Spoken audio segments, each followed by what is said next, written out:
வணக்கம். நீங்கள் இணைந்திருப்பது ஜெஃப்னா ஃபெஸ்டின் காலை நேர தலைப்புச் செய்திகளோடு. பொருளாதாரம் பாதிக்கப்படும், மீண்டும் நெருக்கடி ஏற்படும் என்ற கவலை மறந்துவிடுங்கள். இடைக்கால ஜனாதிபதி என்பதொன்று ஏற்படாது. மாற்று வழியில் அரசியல் செய்யுங்கள் என்பதை எதிர்க்கட்சிகளுக்கு குறிப்பிட்டுக் கொள்கிறேன்.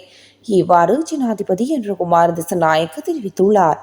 பாராளுமன்றத்தில் நேற்று உரையாற்றும் போதே அவர் இவ்வாறு குறிப்பிட்டுள்ளார். අගෝස්තු ජනාධිපති පාර්ලිමේන්තුවෙත් නෑ. අඩුම තරමේ හිටියනේ අගෝස්තු ජනාධිපති කෙනෙක්. පාර්ලිමේන්තුවෙත් නෑ. දෙසැම්බර් ජනාධිපති කබීර් සැලසුම් හදලා ඔක්කොම කරලා තියෙන දෙසැම්බර් මාසේ පුටුවේ වාඩි කරවන්න කියලා කිව්ව නේද? කොහමද දෙසැම්බර් තව මාස 3යි. 24 කල් ගියාද? ඒ කියන්නේ ඒ ජනාධිපතිවරය පුටුවේ වාඩි වීමේ තීරණය දෙසැම්බර් සිට 20 දක්වා කල්තැබීමේ யோஜனாව ගේන්නේ සම්පත්.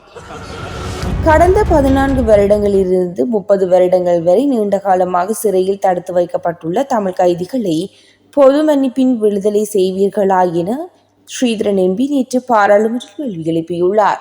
எதிர்காலத்தில் ஏதோ ஒரு வகையில் பொது மன்னிப்பின் அடிப்படையில் அவர்களை விடுதலை செய்கிறதுக்கான சாத்தியப்பாடுகள் தொடர்பில் தாங்கள் சொல்கிறத வரவேற்கிறேன். மிக முக்கியமாக Kathiramathamby Sivakumar, Vigneswaranathan Parthiban, Krishnasamy Ramachandran, Shanmugalingam Suriyakumar, Johnson Colin, Valentino, Sachchithanandan Anandha Sudhakar, A H Umar Kathab, Thangavelu Nimalan, Selvaraja கிருவாகரன், தம்பி ஐயா பிரகாஷ் இவர்கள் நீண்ட காலமாக கிட்டத்தட்ட 14 வருடங்களிலிருந்து 30 வருஷங்கள் வரை இன்றைக்கும் ஜெயிலில் இருக்கிறார்கள். தயவு செய்து இந்த குடும்பம் இதில் ஆனந்த சுதாகரனுடைய மனைவியும் இறந்து விட்டார். 2 பிள்ளைகள், வளர்த்த பேத்தியும் இறந்துட்டார். அப்பா அம்மா இல்லாத பிள்ளைகளாக இருக்கிறார்கள். இவர்களுடைய நீண்ட காலத்தையும் இவர்கள் ஜெயிலில் இருந்த காலத்தையும் கருத்தில் எடுத்தாவது மனிதாபிமான அடிப்படையில் இந்த உயர்ந்த சபையினூடாக ஜனாதிபதியையும் நான் கௌரவ நீதி அமைச்சரையும் கேட்கிறேன். இவர்களை நீங்கள் பொது மன்னிப்பின் அடிப்படையில் விடுதலை செய்கிறதுக்கு ஒரு வழியை ஏற்பாடு செய்து தருவீர்கள் நம்புகிறோம். அதுக்காக உங்கள்கிட்ட ஒரு விடையை எதிர்பார்க்கிறோம். யாழ்ப்பாணம் காங்கேசன்துறை ரயில் நிலையத்தில் நேற்று ரயிலில் சிக்கி ஜுவதி ஒருவரது ஒரு கால் பறிபோயுள்ளது. குறித்த ஜுவதி தாமதமாக வந்ததால் ரயில் புறப்பட ஆரம்பித்துள்ளது. ஓடும் ரயிலில் ஏறுவதற்கு முயற்சித்த வேளை திடீரென கால் தடகி விழுந்ததால் ஒரு கால் ரயிலில் சிக்கியது. இவ்வாறு படுகாயமடைந்த நிலையில் குறித்த ஜுவதி சிகிச்சைக்காக யாழ்ப்பாணம் போதனா வைத்தியசாலையில் சேர்க்கப்பட்டுள்ளார். கிளிநொச்சி புதுமுறிப்பு விக்னேஸ்வரா வித்தியாலயத்திற்கு அருகாமையில் நேற்று காலை கிளிநொச்சி போலீசாரால் அதிகளவான துப்பாக்கி ரவைகள் மீட்கப்பட்டுள்ளன. கிளிநொச்சி புதுமுறிப்பு விக்னேஸ்வரா ஆலயத்திற்கு அருகாமையில் அதிகளவான துப்பாக்கி ரவைகள் சிதறி காணப்பட்டுள்ளது. அதனை அவதானித்து பாடசாலை சமூகம் உடனடியாக கிளிநொச்சி போலீசார் மற்றும் இராணுவத்தினருக்கு தகவல் வழங்கியதை தொடர்ந்து அங்கு சென்றிருந்த போலீசார் இராணுவம் சிதறி காணப்பட்ட ரவைகளை மீட்டு சென்றுள்ளனர். மத்திய மலைநாட்டில் நுவரெலியா மாவட்டத்தில் கடந்த சில நாட்களாக பெய்து வந்த கனமழை காரணமாக நீர்த்தேக்கங்களின் நீர்மட்டம் வெகுவாக உயர்ந்து வருகின்றது.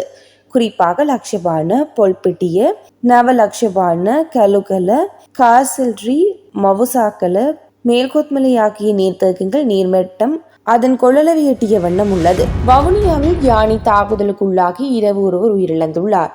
இரவு பெரிய தம்பனை பகுதியில் மோட்டார் சைக்கிளில் பயணித்துக் கொண்டிருந்த ஒருவரை வீதியில் நின்ற காட்டு யானை தாக்கியுள்ளது. இதனால் படுகாயமடைந்தவர் சம்பவ இடத்திலேயே உயிரிழந்துள்ளார்.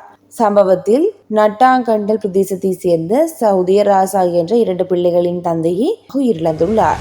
2 வருடத்திற்கான பாடசாலை 2ஆம் தவணை கல்வி நடவடிக்கைகள் நேற்றுடன் நிறைவடைந்ததாக கல்வி அமைச்சு அறிவித்துள்ளது.